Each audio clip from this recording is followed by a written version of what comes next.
Recipe বানাতে যা যা লাগবে এখানে নিয়েছি কাঠবাদাম, কাজু বাদাম আর আখরোট বাদাম। এগুলাকে ব্লেন্ডারে ব্লেন্ড করে নিব। আর নিয়েছি এখানে সাদা তিল।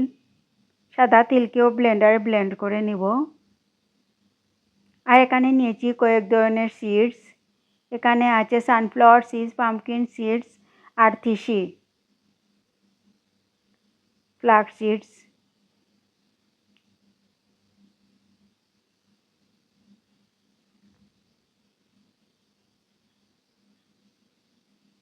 অনেক শক্তিশালী একটা রেসিপি, পুষ্টিকর রেসিপি।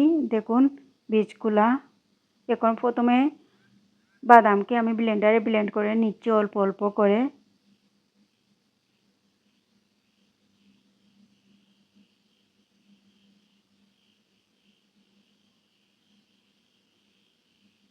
বাদামগুলা ব্লেন্ডারে ব্লেন্ড করে নিয়েছি। এখন তিল আর সিডসকে একসাথে ব্লেন্ডারে ব্লেন্ড করে নিচ্ছি অল্প অল্প করে।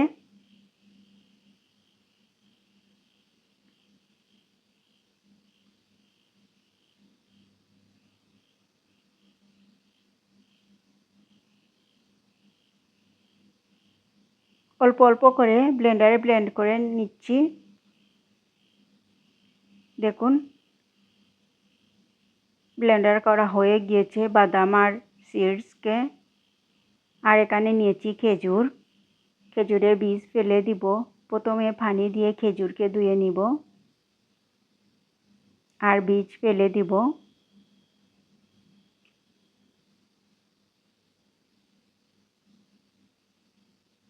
ধুয়ে নিয়েছি আর বীজগুলা ফেলে দিচ্ছি।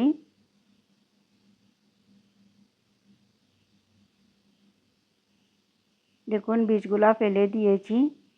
আর এখন এভাবে একটা নাইফ দিয়ে কেটে নিচ্ছি। আমি ব্লেন্ডারে ব্লেন্ড করব না। আর যত নরম খেজুর হবে তত ভালো হবে এই রেসিপি বানাতে।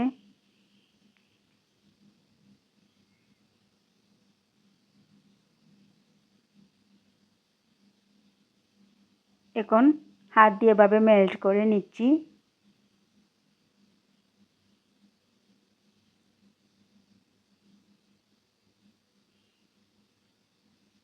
মেল্ট করা হয়ে গিয়েছে।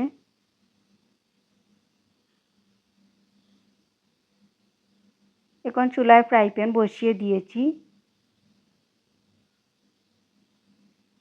এখানে দিয়েছি ঘি, 3 চামচ ঘি দিয়েছি। আর দিয়ে দিচ্ছি নারিকেল, কুড়ানো নারিকেল আর খেজুর দিয়ে দিচ্ছি। আর দিচ্ছি তেজপাতা, দারচিনি, এলাচ সুন্দর একটা স্মেলের জন্য। এখন এগুলাকে নেড়ে চেড়ে একসাথে মিশিয়ে নিয়ে ভালো করে ভেজে নিব। ভালো করে ভেজে নিতে হবে।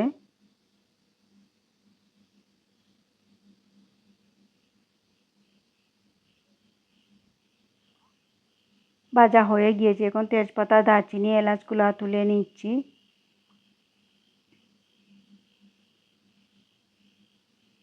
আর এখন দিয়ে দিচ্ছি ব্লেন্ডার করা বাদাম আর সিডসগুলাকে। এখন একসাথে মিশিয়ে নিচ্ছি খেজুর আর নারকেলের সাথে। যখন একসাথে ভালো করে মেশানো হয়ে যাবে তখন আমি চুলাটা অফ করে নিব।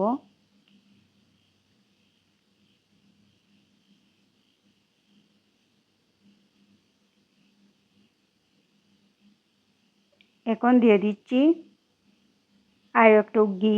ঘি দিলে আসলে খুব সুন্দর একটা স্মেল হবে, খেতেও খুব ভালো লাগবে।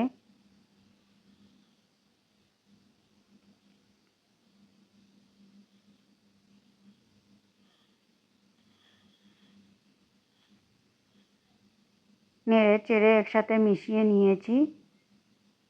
এখন চুলাটা অফ করে নিয়েছি।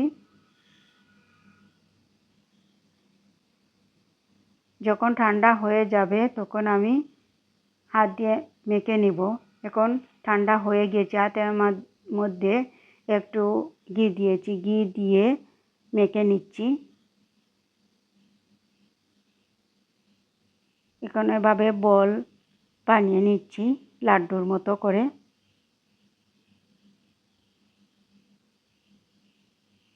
দেখুন এভাবে বানিয়ে নিয়েছি, বানানো হয়ে গিয়েছে। মজাদার একটা লাড্ডু, হেলদি একটা লাড্ডু, পুষ্টিকর। কিছু ছোটো কিছু বড় বানিয়েছি। ভালো খাবার একটা খেলেই পেট ভরে যাবে, আর বাজে খাবার সারাদিন খেলেও পেট ভরবে না। অনেক মজার একটা রেসিপি বানিয়েছি, হেলদি রেসিপি। এখন এগুলাকে আমি ফ্রিজে রেখে দিব শক্ত হওয়ার জন্য।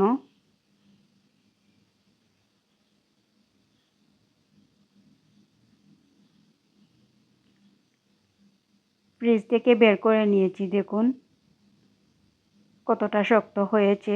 এগুলাকে ফ্রিজে রেখে দিতে হবে, না হলে মেল্ট হয়ে যাবে।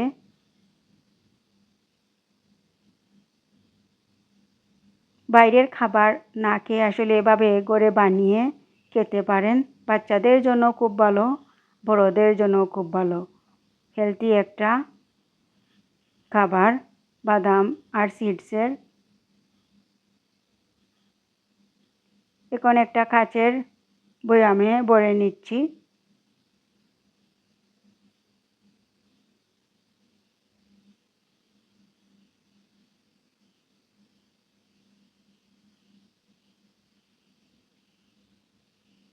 দেখুন কতটা সুন্দর হয়েছে। এখন বাকিগুলা অন্য কোনো বয়ামে রেখে দিব। দেখুন এগুলো এখন আমি ফ্রিজে রেখে দিব। আর খুব মজাদার একটা হেলদি ফুড।